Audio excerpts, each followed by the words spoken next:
Lahat ito nangyari. Siyempre, ang utak mismo, si Digong. Kaya nga nauna siya, mga kababayan, na inaresto, napilit mga kababayan, pinalalabas ni Amy Marcos. Hindi tama yung pag-aresto. Alin yung tama? Yung pagpatay. Di ba? Yung AJK, yun ang tama. Kasi wala kayo doon sa issue ng AJK. Nandun kayo sa issue ng arrest ni Digong. Itong si Amy Marcos po, kahit na nagpa-endorse pa siya kay Robin Padilla, talagang tatablahin na siya, mga kababayan, ng mga Marcos supporters. Ijajang siya. Pati ng DDS, wala man tiwala sa kanya yung mga DDS. Kaya yung endorsement ni Robin Padilla, malamang hindi man po pakinggan ng mga DDS. Pag nangyari yan, magigising na lang po si Amy Marcos, talo na pala siya, hindi na siya senador. At hindi na siya makakaulit pa na makaupo bilang senador o any national position. And possibly, babalik na lang siya doon sa Ilocos Norte para tumakbo sa local position. Pwede siya doon at pwede pa siyang isupport ng mga Ilocano. Pero ang dami nating mga tagapanood na Ilocano, offended kasi sila sa ginagawa ni Amy Marcos sa kanyang kapatid kay Pangulong Bongbong Marcos. Kung bakit naging mas matimbang pa kay Amy yung mga Duterte, si Sara, si Digong, kaysa sa kanyang sariling pamilya. Yun ang hindi maintindihan, mga kababayan, ng mga Marcos supporters. Kasi sila sumusupport sa Marcos, yung isang Marcos hindi sumusupport sa kapwa Marcos. O, di ba? Nakakalito ang ganon. Kapatid mo, Pangulo, hindi mo sinusupport. Anong rason yung mga hindi Marcos, na mga Marcos supporters, sumuporta sa'yo? Di ba? Ikaw nga, hindi mo sinupport si PBBM. Inaaway mo pa. So, ang duda tuloy, mga kababayan, si Amy Marcos, nainggit. Ito naman po yung bago naming product na binibenta online. Eye Glow Serum, whitening po siya. Tingnan ninyo yung epekto sa aking anak na architect before and now. Yung mga inquiries po ninyo, dumiretso na lang kayo sa kanyang Facebook account, Riz Maravillas. Hello po mga kababayan, kumusta po kayo? Dito muna po tayo sa ating joke time. Ako pala po si Dante Maravillas, Bicolano vlogger and broadcaster. Padala po ni G. Irjas Juben ng Iloilo City. Ang titulo po ng kanyang kwentong katatawanan, Buhay Probinsya, Buhay Magsasaka. Kausap ng tatay yung kanyang anak, tinatanong, sabi ng tatay, anak, pinainom mo na ba yung kalabaw natin? Kung hindi pa, painumin mo na. Malamang uhaw na yon, uhaw na, kasi napakainit ng panahon. Sabi ng masunuring anak, opo tay, puntahan ko ngayon. After 20 minutes, bumalik yung anak. Sabi ng anak, tay, ayaw man pong uminom ng kalabaw natin. Sabi ng tatay, ha? Saan mo ba pinainom yung kalabaw natin?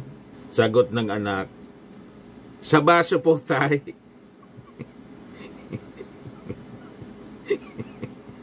Kaya ayaw uminom. Pinapainom sa baso. Sa baso anya po tay. Sabi ng tatay, ikaw talaga niyang bata ka. Kahit kailan di ka nag-iisip. Paano naman anya makakainom niyang kalabaw? Napakaliit ng baso. Nagpainom ka anya ng kalabaw sa baso. Di mo man siguro nilagyan ng straw.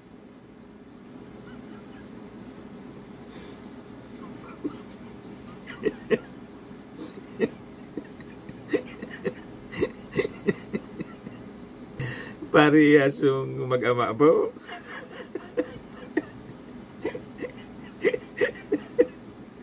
Parehas ang level ng pag-iisip, may tama. Kaya daw hindi nagkainom sa baso. Kasi di man nilagyan ng straw, dapat nilagyan ng straw. What? Anyway, joke man lang po. Matik na, 200 pesos. Padala mo na lang yung GCash number mo. I-message mo na lang sa akin. Kasali ka na rin sa ating monthly draw. Pag nabunot yung pangalan po ninyo, 5,000 pesos yung cash prize. Pag hindi, qualified ka pa rin doon sa grand draw natin sa December. Ito siya, 10,000 pesos yung grand prize natin. O yung mga gusto na magpadala ng kanilang mga entries, mag-message na lang po kayo sa aking messenger, Dante Maravillas Vlog. Yun ang page natin. Saka sa Facebook account, personal account ko, Dante Maravillas. Pag hindi pa nabasa yung inyong mga entries po, ibig sabihin po, kasi napakarami ng mga entries. 2 entries lang yung binabasa natin everyday. Siyempre, natatambak po. Hintay-hintay lang po kayo. Abutin din yan. Tapos, siyempre, nagpipili tayo ng mga entries na katawa-tawa. Yung iba kasi hindi man katawa-tawa. Yung iba naman bastos. Yung iba nakakadiri. Kaya, nilalampasan ko na lang yung mga... Pag hindi ko nabasa, nabuksan ko na. Pero, alam niyo na scene. Ibig sabihin, nabasa ko. Hindi ko sinama sa binigyan natin ng daan dito. Ang ibig sabihin niyan, hindi ko napili kasi malamang hindi man katawa-tawa or censored kasi bastos. Ayaw natin na censored. O ngayon, para maraming makapanood dito sa ating pong YouTube channel, click subscribe kung hindi pa rin po kayo nakasubscribe. And like and share na rin po ninyo. And click the notification bell para lagi po kayong updated sa mga kaganapan dito sa ating bansa. Ayos pa. Di bueno, dito na tayo mga kababayan sa ating topic. Kasi malapit na daw mga kababayan na ipalabas ang mga additional warrant of arrest mula sa ICC.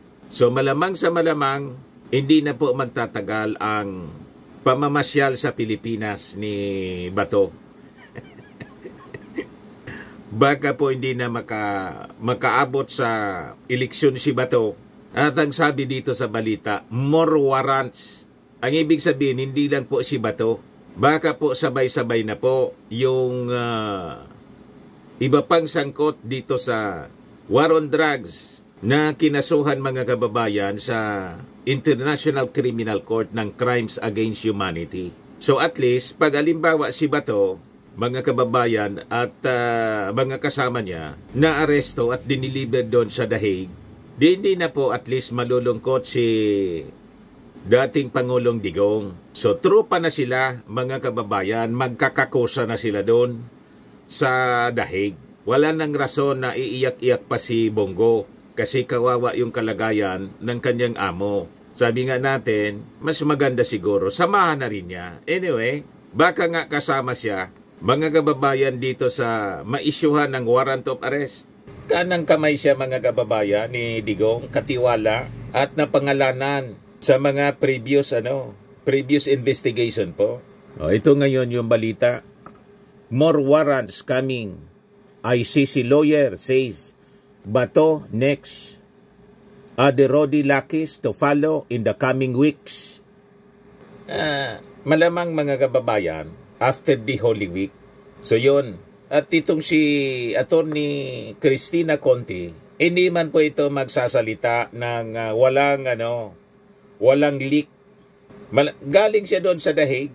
Nandun pa nga siguro, mga kababayan ngayon. So ito, mga writings on the wall. Just like yung warrant of arrest ni Digong, matagal nang pinag-uusapan na malamang sa malamangan niya lumabas na. Yung iba nagdududa sa mga statements kasi several months lumipas pagkatapos sige pa yung yabang ni Digong. Asan man na niya yung warrant of arrest? Ayun, bigla na lang po na sinerve mga kababayan ni General Torre. The same pattern mga kababayan. Kaya itong si Bato po, yung kanyang kinakatakutan, malapit na po na mangyari. Yan sabi dito, International Criminal Court Assistant to Counsel Cristina Conti has revealed that arrest warrants for key figures in former President Rodrigo Duterte's war on drugs, notably Senator Ronald Bato de la Rosa may be issued in the coming weeks. Sa interview mga kababayan ni journalist Richard Hidarian, sinabi po ni Conti na ang naging papilan niya ni Digong in the bloody crackdown must be viewed in the context of a broader criminal operation involving a network of enforcers from police officers to high-level officials. Si Bato, siya po yung chief enforcer. Siya yung PNP chief sa war on drugs ni Digong. Hindi lang nung siya presidente. Kahit nung panahon, mga kababayan, na si Digong mayor pa sa Davao. Talagang tropa sila eh. Pati po si Bongo. Kaya itong pagiging top sa mga surveys, mga kababayan ni Bongo, magiging baliwala po ito. Makaduda nga, mga kababayan, yung mga pag-top ni Bongo at saka ni Bato. Nakarecover si Bato. Ina-attribute nila, mga kababayan, sa arrest ni Digong. Sympathy, support. Makaduda man po. Yung mga results ng survey ngayon, hindi nakapanipaniwala. Di ba? Yun lang po yung kay Sara Duterte. Mataas daw yung sabi sa survey. Publiko siyata yon. At saka ukta, mataas daw yung performance rating. Sabi nga natin, paano naging mataas yung performance rating ng isang official na wala mang ginagawa? Wala kang ginagawa. Tapos yung nagtatrabaho ng maayos, yung ating Pangulo, pababa daw. Di ba? Kaduda-duda. Yung isa pa yung sa WR numero 1, numero, kaduda-duda po. Saan ka nakakitang wala mang ginagawa, may performance? Niloloko lang ninyo yung sarili ninyo.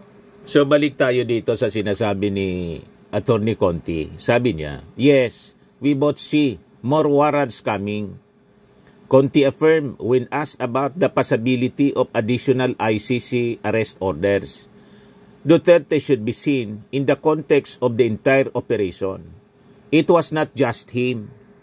So sabi po ng abogada, it's important because Duterte has to be seen or Duterte should be seen in the context of the entire operation. It was not just him, yes, and he was an indirect co-perpetrator along with the others. This would not have happened without all the others.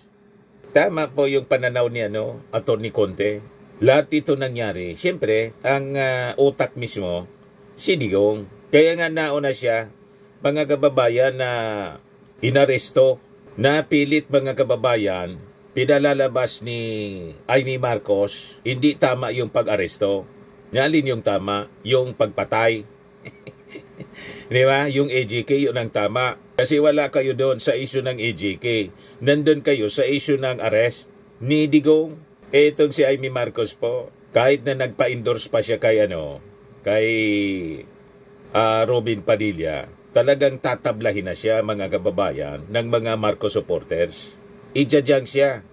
Pati ng DDS, wala man tiwala sa kanya yung mga DDS. Kaya yung endorsement ni Robin Padilla, malamang hindi man po pakinggan ng mga DDS. Pag nangyari yan, magigising na lang po si Amy Marcos, talo na pala siya, hindi na siya senador. At hindi na siya makakaulit pa na makaupo bilang senador o any national position.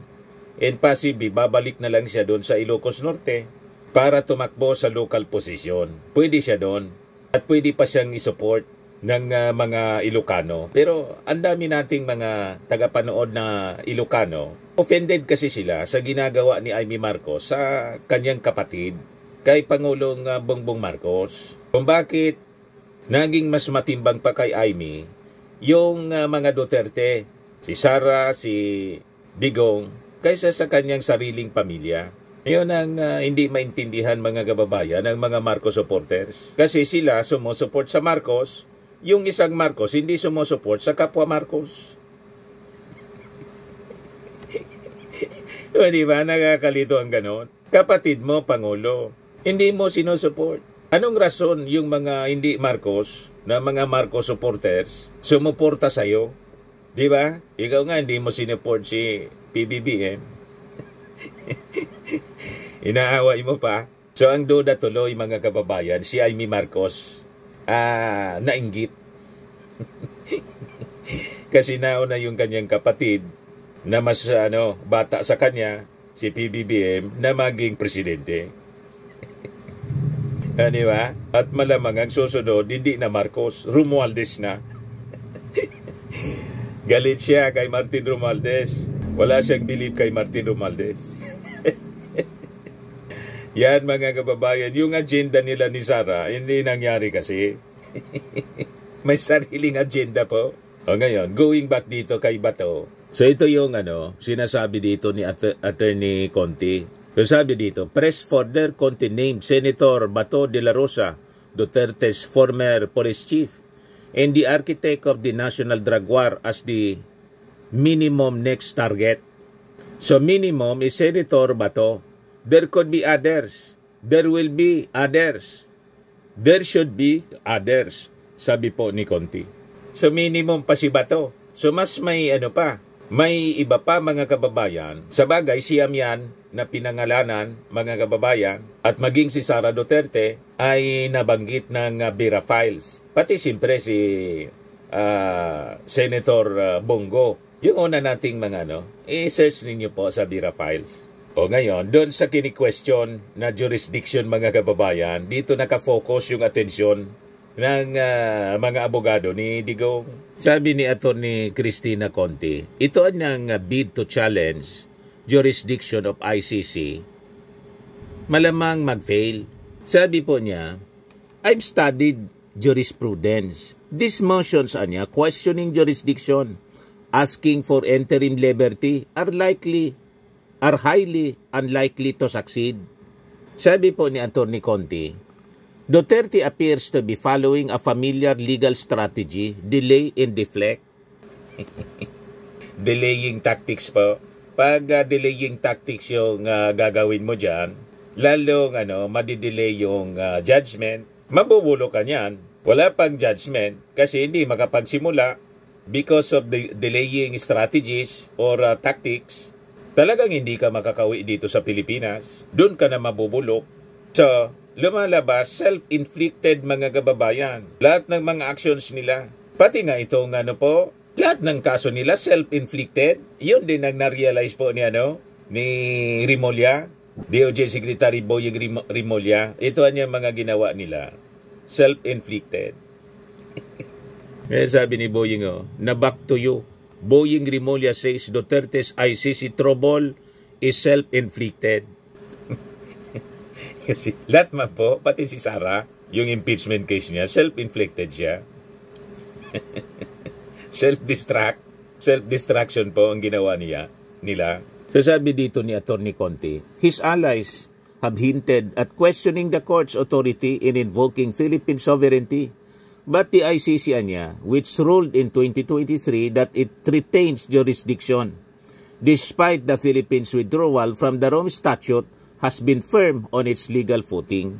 That the debate is settled, sabi po ni Conti. Withdrawal from the ICC does not erase the court's power to investigate crimes committed while a country was still a member. The acts in question happened while the Philippines was under the court's jurisdiction.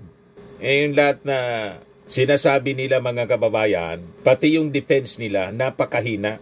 Kasi settled na po. Yan ang ibig sabihin ni Attorney Conti. Yan sabi niya, any attempt niya to rehash the jurisdiction issue would not only be legally weak, but also perceived to be an attempt to delay the proceedings. Duterte's legal team is also reportedly exploring avenues to secure his temporary release on humanitarian or political grounds, but Conti was again skeptical. Malabo yung humanitarian reason. Unang-una, yung kaso, crimes against humanity, human rights violation. Pagkatapos, gusto niyang ma-release for humanitarian reason na dininay niya sa mga victims ng AJK. Walang humanitarian, kundi crimes against humanity yung nangyari and human rights violations. Ano yung rason na pagbigyan ka for humanitarian reasons? Tama po? Simple analysis lang po. At saka political grounds. Anong uri ng political grounds? Kasi kandidato siya for mayor, hindi na siya makapaglingkod doon. Hindi man lang siya ang tao sa Davao na pwedeng maglingkod. Tama po? And in fact, lumalabas na yung mayor siya sa Davao, doon nagsimula po yung AJK. Abuse of power. Yun ang nangyari. Lumalabas sa investigasyon mismo ng mga representatives ng ICC po. Kaya sabi po ni Conti, we have seen these arguments before. Old age, poor health, national interest. Lagi na lang ang ganyan. But the court is guided by law, not emotion, sabi po niya. Kaya yung paiyak-iyak po ni Robin Padilla doon sa Senate hearing, sa kayong padrama ni Bongo, hindi obra po yon. Kasi tingnan ninyo, sila umiiyak ngayon, buhay pa si Digong, afforded with due process sa ICC. Pero yung mga victims po, thousands of them, napakaraming bata ang namatay, 3 years old, 5 years old, 14 years old. Kumusta naman, mga kababayan, yung kanilang sinapit? Walang due process. Sentensyado agad ng death penalty through extrajudicial killings. Pagkatapos, isa-cite ninyong rason, yung old age. Buti nga, sabi nga natin mga kababayan, si Digong nakapag-celebrate pa ng birthday na buhay siya. Yung mga victims, mga kababayan ng AJK, hindi na tumanda. Bata pa, patay na po. Sumama na sa lupa. Si Digong po, ngayon, nakakausap pa ninyo. Binibigyan ng pagkakataon to defend himself in court. At nakadetain siya sa isang detention cell na parang hotel lang. You see? Pero yung mga victims po, kung hindi nakadyar na po sila, nandun sa nandun sa puntod nila, tunaw na po. Kita ninyo? Pagkatapos, gagamitin ninyong rason yung old age at kalagayan ng kanyang kalusugan. Butit may kalusugan pa siya. Yung mga biktimang mga kababayan, wala ng katawan. Tunaw na yung kanilang katawan. Kaluluwa na sila lahat. You see? Kaya sabi ni Conti dito, moreover, the ICC Detention Center provides humane conditions, rendering arguments about inhuman treatment or risk to health largely moot, sabi po ni Conti. Sabi niya, kung si Duterte niya gusto niya, Duterte wants any hope of defending himself, he must participate in good faith and present a substantive legal defense. Kaya lang po, yung legal defense niya, mga kababayan, ay very weak yung legal defense niya. Kasi yung ebidensya, malakas na ebidensya, galing mismo sa kanyang bibig, admission niya. Nakasumpa pa siya doon sa Quadcom. At napakarami na mga public pronouncements na siya mismo pinag-utos niya yung kill. At proud siya na i-utos yung kill. You see? Yun ang pinakang malakas na ebidensya. Self-inflicted nga, sabi ni Boying Rimulya. Pati yung nangyari sa kanya doon sa ICC na hindi siya makabalik dito. Self-inflicted pa rin kasi umalis na niya tayo. Siya mismo yung nag-alis, umalis sa ICC. Kaya, ayun, hindi na niya tayo pwede na mag-engage pa sa extradition. Ito yung sinabi ni Boying Rimulya, share ko sa inyo po. Sabi niya dyan, DOJ Secretary Rimulya said it was the ongoing of former President Rodrigo Duterte why the latter was arrested and surrendered to The Hague for his crimes against humanity case over his bloody war on drugs. Rimulya blamed the Duterte camp for being ill-prepared in its legal preparation as he attended the resumption of the Senate Foreign Relations probe on Duterte's turnover to the International Criminal Court. Sabi po ni Boying, Duterte camp can no longer invoke his rights under the Rome Statute because Duterte, when he was president, withdrew from the ICC founding treaty to avoid an investigation. Unfortunately, for Duterte, the ICC proceeded with its investigation over crimes committed when the Philippines was still a state party. Kung tayo po ay member ng ICC, kailangan po ng judicial proceedings. Hindi na po tayo member ng ICC. Kung miyembro po tayo ng ICC, nakatulong sana kay Presidente Duterte na hindi po siya ililipad, pero siya po mismo ang nag-atras ng ating membership. Yung gamot sana, yun ang naging problema. Kita ninyo, self-inflicted yung nangyari sa kanya. Nag-backtoyo, nag-backfire. Mga kababayan lahat yung mga gawain ni Digong sa kanyang sarili.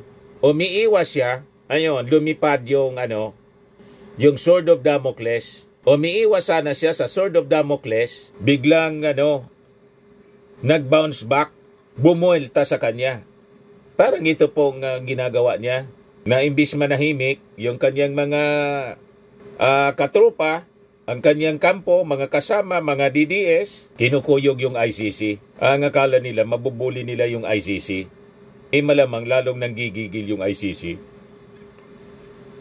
Self-inflicted talaga po, mga kababayan.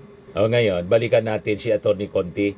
Sabi ni Atty. Conte, he should engage with the court, face the evidence, and respond to the charges. That is the only viable strategy left. Tama po. Hindi ito madadala po sa mga political speeches, sa mga condemnation po, sa mga drama, sa mga paiyak-iyak, sa mga petitions. Kailangan sagutin yung mga charges at dumaan sa court trial. Doon sa phase na yon, yun ang dapat na focus. Tinuturuan na po ni Atty. Conte yung defense team ni Digong. Kaya lang, siyempre, matitigas ang ulo noon. Siyempre, ang susundan mga kababayan kung ano yung gusto rin ng client. Yung client, matigas ang ulo. Hindi mo pwedeng diktan kasi feeling niya magaling siya. Sabi nga natin, kung magaling siya, hindi siya nahulog sa silo. Nahulog po sa silo ni General Torre. Si General Torre po, may pasaring. Ito yung post ni General Torre. Sabi niya, for a wise man, no explanation is necessary. But for a fool, no explanation is sufficient. Ano niya yun, Mr. Marabilla? Saan patama yun? Doon sa tingin ko, patama ito doon sa nagsasagawa ng Senate investigation na hindi na makontento sa paliwanag ng PNP.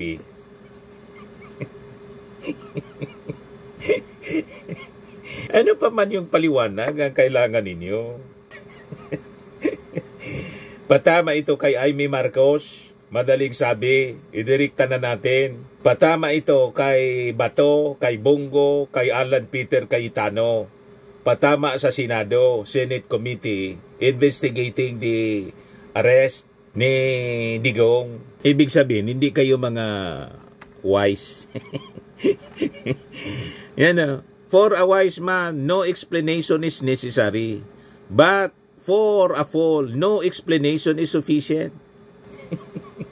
Hindi kasi kayo wise, lalo na si Digong, na sa tingin niya wise siya. Kung wise ka, dapat sana, after na matapos yung term mo, nanahimik ka, yan ang wise.